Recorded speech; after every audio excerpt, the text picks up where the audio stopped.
नमस्कार दोस्तों, आज के हमारे इस वीडियो में हम आपके लिए संतोषी माता की व्रत कथा लेकर आए हैं। एक समय की बात है, एक बुढ़िया के 7 बेटे थे, जिनमें से 6 कमाते थे और एक ना कमाने वाला था। वो बुढ़िया 6 बेटों को अच्छा खाना बनाकर खिलाती, पर 7वें को उन सब का बचा कुचा झूठा खाना खिलाती थी। और वो भोला भाला अपनी माँ की इस चालाकी को समझ नहीं पाता था। एक दिन वो अपनी पत्नी से बोला, मेरी माँ मुझसे बहुत प्यार करती है। तो उसकी पत्नी बोली, वो तुम्हें सबका बचा कुचा खाना खिलाती है। इस बात पर उसे विश्वास नहीं हुआ।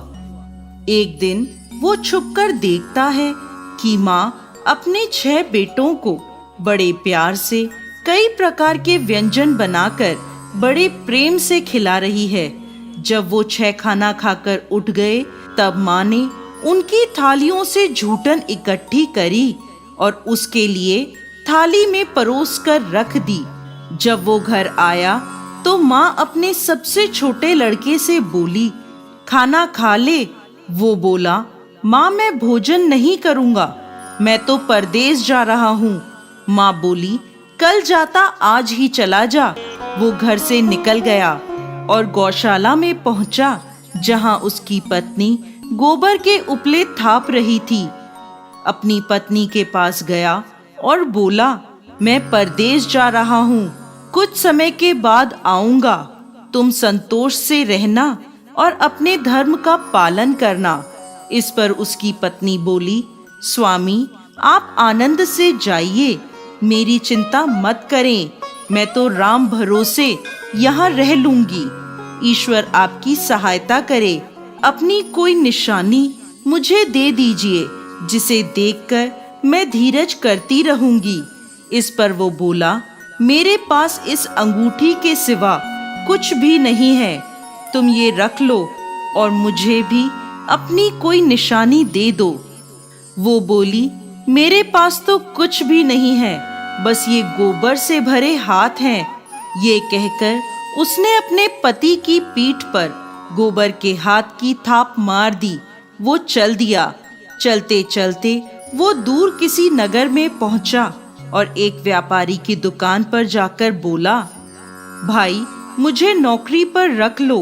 व्यापारी को नौकर की जरूरत थी, तो वो बोला, ठीक है, लेकिन तनख्वाह तुम्हारा काम देखकर ही बताऊंगा। वो वहीं रहने लगा और सुबह 7 बजे से रात को 9 बजे तक नौकरी करने लगा।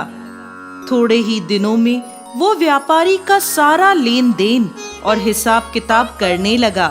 कुछ ही समय में सेठ ने उसे आधे मुनाफे का हिस्सेदार बना दिया। 12 वर्षों में वो नामी सेठ बन गया। इधर उसकी पत्नी को सास और जेठानियां बड़ा कष्ट देने लगी। उसे लकड़ी लेने जंगल में भेजती, भूसे की रोटी देती, फूटे नारियल में पानी देती। वो बड़े कष्टों से जीवन बिता रही थी।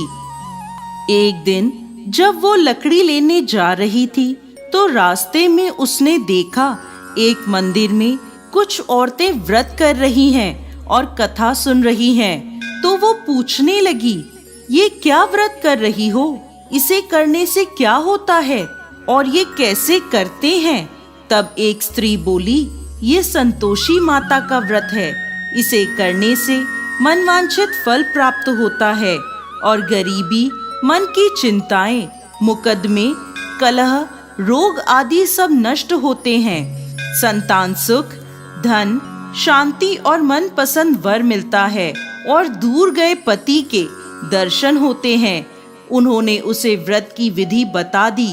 उसने रास्ते में सारी लकड़ियां बेच दी और उन पैसों से गुड़ और चना खरीद लिया और व्रत की तैयारी कर संतोषी माता के मंदिर में पहुंची और माता से दुखी होकर विनती करने लगी, माँ मैं अज्ञानी हूँ और बहुत दुखी हूँ, मैं आपकी शरण में हूँ, मेरा दुख दूर करो माँ।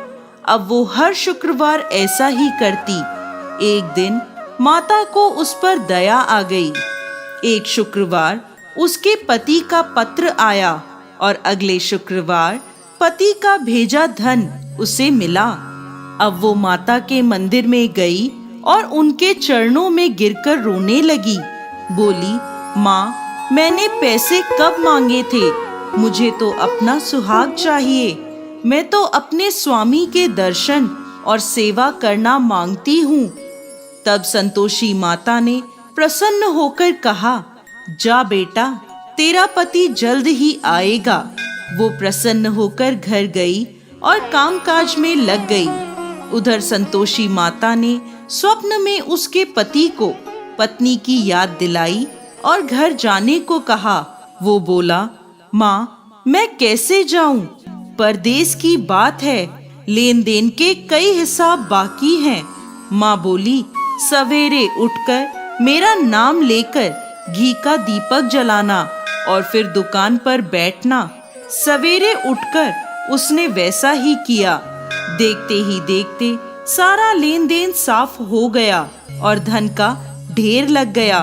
वो खुश होकर घर की ओर रवाना हो गया।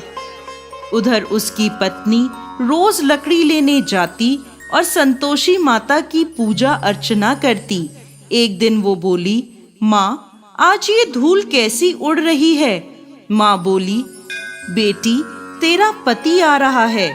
तू लकड़ियों के 3 ढेर बना, एक नदी के किनारे रख आ, एक यहाँ रख दे और तीसरा अपने सर पर रख ले। तेरे पति के दिल में इस लकड़ी के गट्ठर को देखकर मोह पैदा होगा और घर जाकर आवाज लगाना, सासू जी, लकड़ियों का गट्ठर लो, भूसे की रोटी दो और फूटे नारियल में पानी दो। आज मेहमान कौन आया है? उसने वैसा ही किया। घर गई, आंगन में लकड़ियों का गट्ठर रखकर बोली, सासू जी, लकड़ियों का गट्ठर लो, भूसे की रोटी दो और फूटे नारियल में पानी दो। आज मेहमान कौन आया है? ये सुनकर सास दौड़ी दौड़ी बाहर आई और अपने कष्टों को भुलाने के लिए कहने लगी, बेटी, तेरा पति आया है। आ, मीठे भात का भोजन कर और गहने और कपड़े पहन। इतने में उसका पति बाहर आया और उसके हाथ में अपनी दी अंगूठी देखकर माँ से पूछने लगा, माँ, ये कौन है? माँ बोली, बेटा, ये तेरी बहू है। पूरे 12 बरस हो गए ये दिन भर घूमती फिरती है, कोई कामकाज भी नहीं करती। तुझे देखकर नखरे कर रही है। वो बोला, माँ, मैंने तुम्हें और इसे दोनों को देख लिया है। अब मुझे दूसरे घर की चाबियां दे दो, मैं उसमें रहूंगा। माँ बोली, ठीक है, जैसी तेरी मर्जी। और माँ ने चाबियों का गुच्छा पटक दिया। बेटे ने अपना सामान दूसरे घर में रख दिया। देखते ही देखते उनके राजा के समान ठाट बाट हो गए। अगला शुक्रवार आया। वो अपने पति से बोली, मुझे संतोषी माता के व्रत का उद्यापन करना है। वो बोला, खुशी से करो। वो तैयारियों में लग गई। उसने जेठ के लड़कों को जीमने बुलाया। पीछे से जेठानियों ने अपने बच्चों को सिखा दिया, तुम खाने के बाद खटाई मांगना, जिससे उसका उद्यापन पूरा ना हो। लड़कों ने जीमते ही खटाई मांगी। तब वो बोली, नहीं नहीं, खटाई मैं नहीं दे सकती, ये संतोषी माता का प्रसाद है।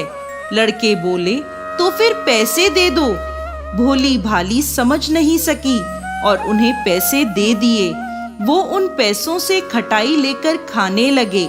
इस पर संतोषी माता क्रोधित हो गईं। राजा के दूत उसके पति को पकड़कर ले गए। वो बेचारी रोती हुई माता के मंदिर में गई और बोली, माता, ये क्या किया? माता बोली, पुत्री, मुझे दुख है कि तुमने अभिमान करके मेरा व्रत तोड़ा है और इतनी जल्दी सब भूल गई। वो बोली, माता, मैंने तो कुछ गलत नहीं किया। मैंने भूल से लड़कों को पैसे दे दिए। मुझे क्षमा करो, मैं दोबारा तुम्हारा उद्यापन करूंगी। माता बोली, जा, तेरा पति रास्ते में आता हुआ मिलेगा। वो चली गई। रास्ते में उसे उसका पति आता हुआ दिखा। उसके पूछने पर बोला, राजा ने मुझे मिलने के लिए बुलाया था। अगले शुक्रवार उसने फिर उद्यापन किया। जेठ के लड़कों को बुलाया। जेठानियों ने फिर उन्हें सिखा दिया। लड़के भोजन के पहले बोले, खटाई मिलेगी? तब वो बोली, खटाई नहीं मिलेगी। अब उसने ब्राह्मण के लड़कों को बुलाकर भोजन कराया और दक्षिणा दी। संतोषी माता उससे प्रसन्न हो गई और 9 महीने बाद उसके चंद्रमा के समान सुंदर पुत्र हुआ। वो अपने पुत्र को लेकर रोजाना मंदिर जाने लगी। एक दिन संतोषी माता ने सोचा, ये रोज यहाँ आती है, आज मैं इसके घर जाकर इसका ससुराल देखती हूँ। ये सोचकर संतोषी माता ने भयानक रूप धारण करा। गुड़ व चने से सना मुख, सूंड के समान होठ, जिन पर मक्खियां भिनभिना रही थी, ऐसी सूरत में वो उसके घर गईं।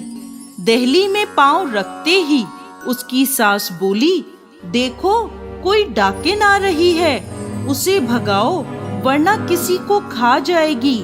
सभी घर वाले भागकर घर की खिड़कियां और दरवाजे बंद करने लगे। तभी उसने ऊपर की खिड़की से देखा तो वहीं से चिल्लाने लगी, आज मेरी माता मेरे घर आई हैं, आज मेरी माता मेरे घर आई हैं। उसकी सास बोली, पगली, किसे देखकर उतावली हुई है, बच्चे को भी पटक दिया। बहू बोली, माता जी, मैं जिन संतोषी माता का व्रत करती हूँ, ये वो माता हैं। ऐसा कहकर उसने सारी खिड़कियां और दरवाजे खोल दिए। सबने संतोषी माता के चरण पकड़ लिए और विनती कर कहने लगे, हे माता, हम मूर्ख हैं, अज्ञानी हैं, पापी हैं। आपके व्रत की विधि हम नहीं जानते। आपका व्रत भंग कर हमने बहुत बड़ा अपराध किया है। हे जगत माता, हमारा अपराध क्षमा करें। माता बहुत खुश हुई। हे संतोषी माता, जिस प्रकार आपने बहू को फल दिया, वैसा ही इस कहानी को कहते, सुनते और हुंकार भरते सबको देना।